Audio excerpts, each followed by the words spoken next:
Bien dice el dicho, el que no conoce su historia está condenado a repetirla. ¿Podría esta frase ser un adelanto de lo que vivirá Georgia? En el corazón de Europa del Este, ya casi en Asia, se encuentra Georgia, un país en la mitad de una encrucijada de influencias geopolíticas y aspiraciones europeas. En la última semana, manifestaciones enormes han sacudido las calles de todo el país rechazando una ley denominada de agentes extranjeros, cuyos opositores dicen que es una ley inspirada por Rusia y con el objetivo de apartar para siempre a Georgia de unirse a la Unión Europea. La verdad es que el tamaño de estas manifestaciones recuerda mucho a unas protestas, exacto, las del Euromaidán que curiosamente tuvieron lugar hace exactamente un poco más de 10 años. Los manifestantes no han escondido su rechazo a Rusia y ondean orgullosamente banderas europeas por todas las calles de Georgia. Ahora bien, ¿por qué se producen manifestaciones de esta talla? ¿Qué esconde o implica dicha ley? ¿Podría repetirse la historia del Euromaidán en Georgia o estamos en un contexto muy diferente? Eso es lo que vamos a ver el día de hoy. Les hablo Alejandro, sin más que decir, comencemos.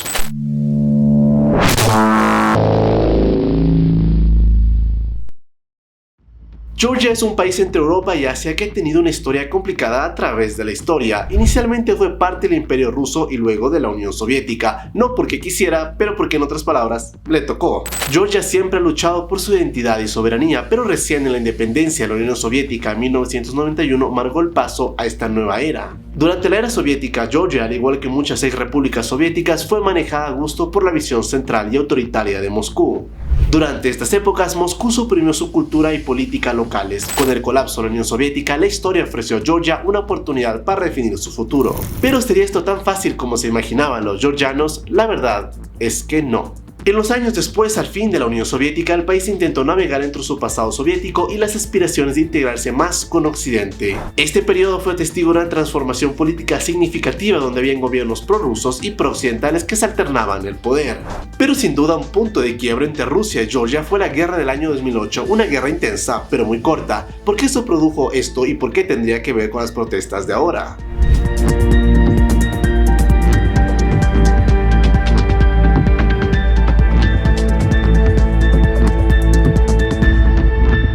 La guerra de 2008 entre Georgia y Rusia, aunque breve, dejó una cicatriz imborrable en la memoria georgiana. Este conflicto, que apenas duró 5 días, estalló debido a tensiones acumuladas por el control de las regiones separatistas de Abjasia y Osetia del Sur, que declararon su independencia en la década de los 90. Rusia, apoyando a los separatistas, intervino militarmente en favor de ellos cuando tropas georgianas decidieron entrar a estas regiones separatistas. La guerra, que duró menos de un respiro en términos militares, fue una manera de medir la capacidad militar entre Georgia y Rusia. Mientras Georgia quería reafirmar su soberanía sobre estos territorios disputados, Rusia quiso y demostró su superioridad militar con rapidez, lo que resultó justamente en un alto al fuego negociado por la Unión Europea. A diferencia de la prolongada guerra en Ucrania, el conflicto georgiano no se extendió debido al interés de la Unión Europea y Estados Unidos en llegar a un alto al fuego lo más pronto posible. Así Georgia no hubiese querido, tampoco contaba con el apoyo militar como hoy lo hace Ucrania para resistir varios años en el combate. ¿Cuál fue el resultado de esta breve guerra? Pues a decir verdad fue devastador para Georgia porque perdió el control efectivo sobre ambas regiones que hasta hoy son reconocidas por Rusia como estados independientes. Georgia de esta manera se desmembraría de facto, el mismo destino que correría Ucrania pero 10 años después. Pero lo curioso de todo esto es que Rusia nunca anexó estas repúblicas separatistas de Georgia a su país, como sí lo hizo con las regiones ucranianas que tampoco controla en un 100% de facto. ¿Por qué nunca las anexó? Lo veremos más adelante. No se vayan. En cualquier caso, desde el 2008 el panorama era claro. Rusia intervino militarmente en Georgia y la despojó de una parte de su territorio. Cuando comenzó la guerra de Ucrania, Georgia vio un sombrío recuerdo de hace 8 años. No era después de todo la primera vez que Rusia invadiría a un vecino suyo, tampoco sería la última. ¿Qué camino tomaría Georgia después de su invasión por parte de Rusia? Vamos a verlo.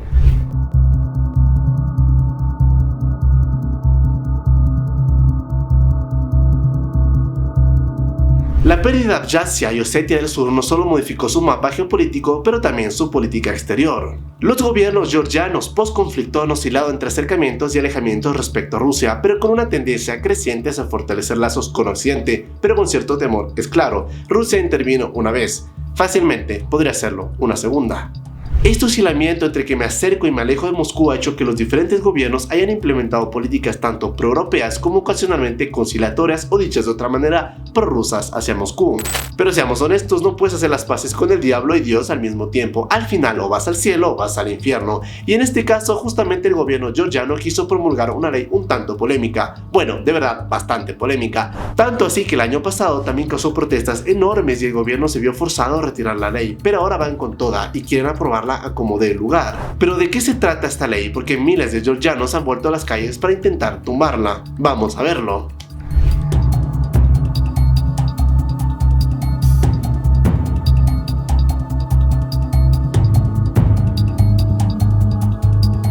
La protesta se da contra la famosa ley de agentes extranjeros. Si la ley se aprueba, las entidades que reciban más del 20% de su financiación en el extranjero tendrán que registrarse como agentes de influencia extranjera. Esto hará que varias organizaciones sean etiquetadas como foráneas o financiadas por el exterior. Esto ciertamente podría disminuir el apoyo financiero y va a reducir su capacidad de operar libremente sin temor a represalias. Lo cierto es que también puede ser una herramienta para el gobierno georgiano en ejercer mayor control y supervisión. La Unión Europea de por sí no está nada contenta con esta ley, advirtiendo que esto será un paso hacia atrás para la integración europea de Georgia y su potencial acceso a la Unión en un futuro. Esto se explica en buena parte que la Unión Europea financia varios programas dentro de la misma Georgia, muchos de los cuales sobrepasan el 20%. De aprobarse esta ley, la mayoría de estos fondos y programas serían expuestos per se.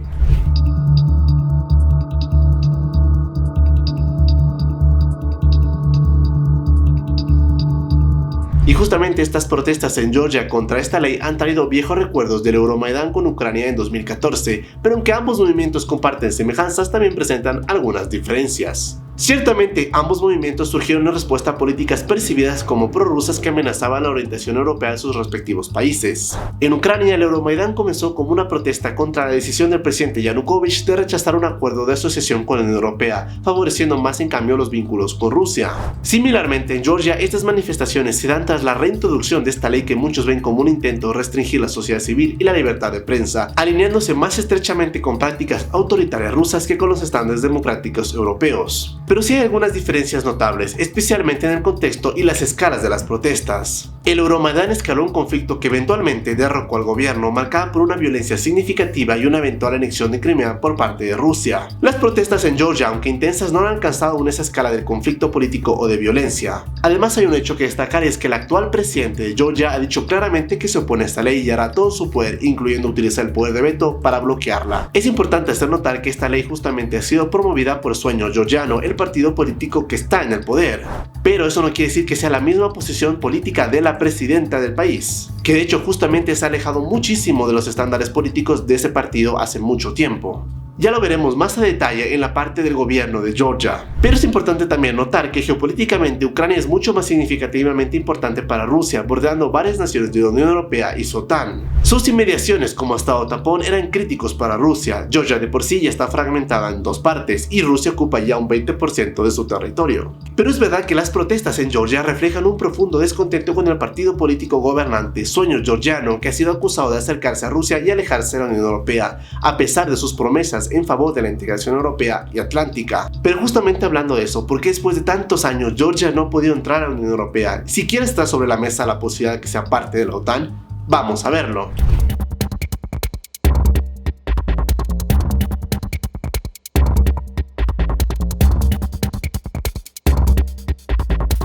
Georgia está estratégicamente ubicada en el cruce de Europa y Asia y ha enfrentado un par de problemas que complican su camino hacia la integración occidental.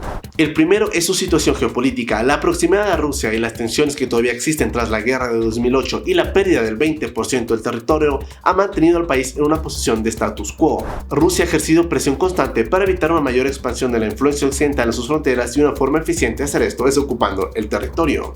Tal cual es el caso de Ucrania y Georgia, ningún país se puede unir a la OTAN con conflictos existentes en su territorio. Pero ¿y qué hay de la Unión Europea? Hay países dentro de la Unión Europea que no controlan el 100% de su territorio. Es el ejemplo más claro de Chipre, donde una buena parte está ocupado e invadido por Turquía. De hecho, la aspiración de Georgia es unirse a la Unión Europea mucho más que la OTAN como tal.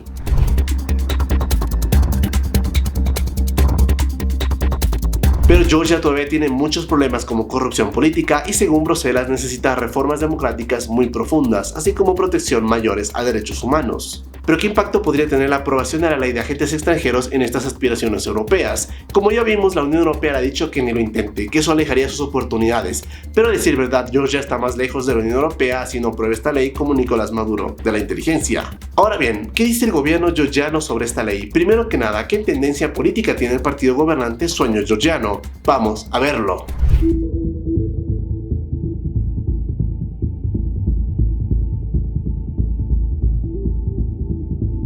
Después de asumir en el cargo en el 2012, 4 años después de la guerra con Rusia, el partido Sueño Georgiano lideró una coalición que demostró ser un buen socio para Occidente.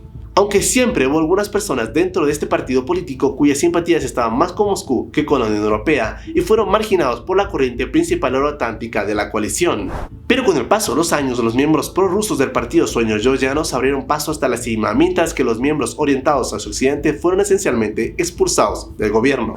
Ese fue el caso incluso de la propia presidenta, que fue electa en 2018 y corrió por el propio partido político Sueño Georgiano, pero ahora ya en el poder es prácticamente una opositora al gobierno. Es más, la propia presidenta se define ahora como europeísta y ha prometido vetar esta ley si se aprueba. El gran problema es que el Parlamento podría sobrepasar el veto cuando la mayoría que tiene en el Congreso así lo decida, declarando inválido el veto. El resultado es que ahora el partido Sueño Georgiano no se parece nada a lo que fue electo en el año 2012. Ahora el partido persigue políticas que marginan justamente a la oposición política. Aunque la política oficial del gobierno sigue siendo que Georgia se una a la Unión Europea y la OTAN, realmente se hace poco o nada para alcanzar este objetivo. De hecho, tras la invasión rusa de Ucrania, el gobierno georgiano incluso cuestionó las sanciones occidentales contra Moscú, se negó a unirse y en cambio, por si fuera poco, aumentó el comercio con Rusia.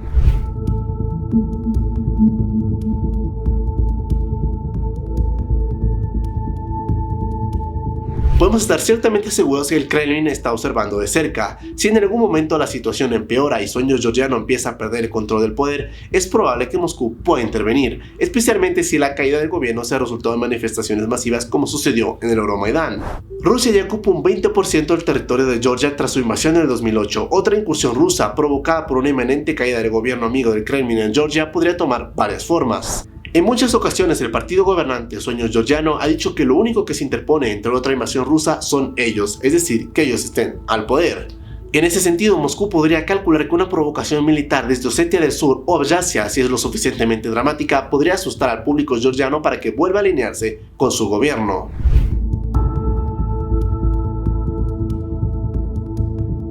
El gobierno de Sueño Georgiano electo en 2012 ha ido cambiando una especie de metamorfosis en los últimos 12 años. Esta nueva ley podría ser un intento para probar hasta dónde podrían llegar los esfuerzos de Moscú en dominar su eje cercano. Pero la pregunta va para ti, ¿crees que se podría repetir un Euromaidán en Georgia? Espero que te haya gustado el video, no olvides que te puedes suscribir a este canal para ver más videos similares y espero que me sigas en las redes sociales. Nos vemos la próxima semana, un gran abrazo y adiós.